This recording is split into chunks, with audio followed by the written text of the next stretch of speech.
Muy buenas tardes, nos acercamos otra vez juntos a la palabra de Dios. Hoy leemos un pasaje muy cortito que está en el capítulo 3 del Evangelio según San Marcos que venimos leyendo. Y dice, Jesús regresó a la casa y de nuevo se juntó tanta gente que ni siquiera podían comer. Cuando sus parientes se enteraron, salieron para llevárselo porque decían, es un exaltado. Palabra del Señor. Venimos siguiendo a Jesús y viendo también las reacciones que provoca. Por un lado, veíamos a la multitud que viene desde lejos, que hace grandes esfuerzos para estar cerca de Jesús. En esta oportunidad, no ya en la sinagoga ni cerca del lago, sino en la casa.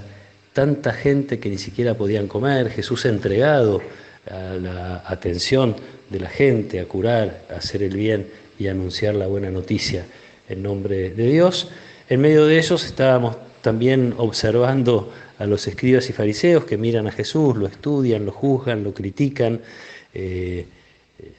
buscan la manera de desacreditarlo. Y ahora aparecen los parientes, una cosa muy poco frecuente en el Evangelio. No sé si no es la única vez que aparecen los parientes, exceptuando a María, que seguramente no estaría allí en esta oportunidad y que sí la vamos a volver a ver en otras oportunidades. Aparecen los parientes que entienden que Jesús está exaltado. Quienes son más cercanos, quienes más oportunidad tenían de conocerlo, de saber quién era, de dialogar con él, de compartir con él, sus parientes, están desconcertados. Y entonces, ante este desconcierto, lo primero que se les ocurre, lo más rápido que se les ocurre pensar es, está exaltado, como quien dice, está loco. Algo que provoca esta actitud de Jesús, que no se detiene, no tiene tiempo ni para comer, que sana, que habla en nombre de Dios.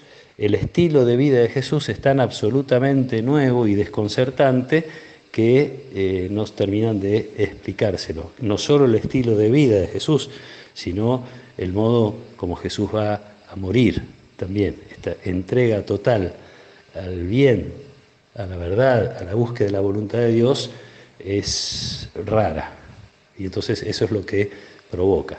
Eso es lo que probablemente, ojalá, provoquemos cada vez más los discípulos de Jesús. Ha pasado y sigue pasando.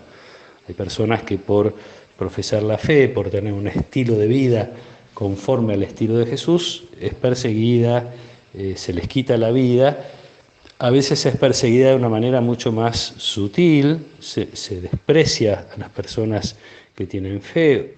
En nuestra sociedad no hay que ir muy lejos tampoco, cuando por nuestros valores que nos regala el Evangelio defendemos algunas realidades o nos oponemos a algunas realidades, somos considerados anticuados, desactualizados, ajenos a la realidad, enajenados. Tantas cosas se nos han dicho y se dicen de quienes defendemos la fe y algunas de sus consecuencias más evidentes, que no siempre se apoyan en la fe, muchas veces se apoyan simplemente en el sentido común, en el bien de lo que es humanamente ético y moral.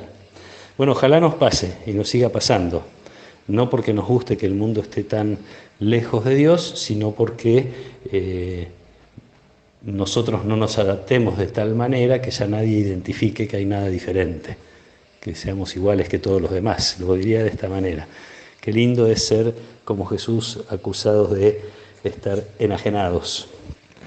Insisto, no solo por nuestra manera de vivir, sino también y especialmente por nuestra manera de entregarnos al bien de los demás, nuestra manera, entre comillas, de morir. Quiero leerles un pasaje de la primera carta de San Pablo a los Corintios, donde hace referencia a esto. Dice, mientras los judíos piden milagros y los griegos van en busca de sabiduría, nosotros en cambio predicamos a Cristo crucificado, escándalo para los judíos y locura para los paganos, pero fuerza y sabiduría de Dios para los que han sido llamados, tanto judíos como griegos. Porque la locura de Dios es más sabia que la sabiduría de los hombres, y la debilidad de Dios es más fuerte que la fortaleza de los hombres. Ojalá podamos vivir así, unidos a Jesús en su modo de vivir, en su modo de entregarse. Ojalá podamos experimentar esta oposición que nos va a hacer ver que estamos en el buen camino, en la medida en que los rechazos que recibamos tengan que ver con la defensa de lo que sabemos es la verdad y el bien. Y en todo caso, en ese camino, que el Señor nos fortalezca con su Espíritu. Que los acompañe la protección y la bendición de Dios Todopoderoso, del Padre y del Hijo y del Espíritu Santo. Amén.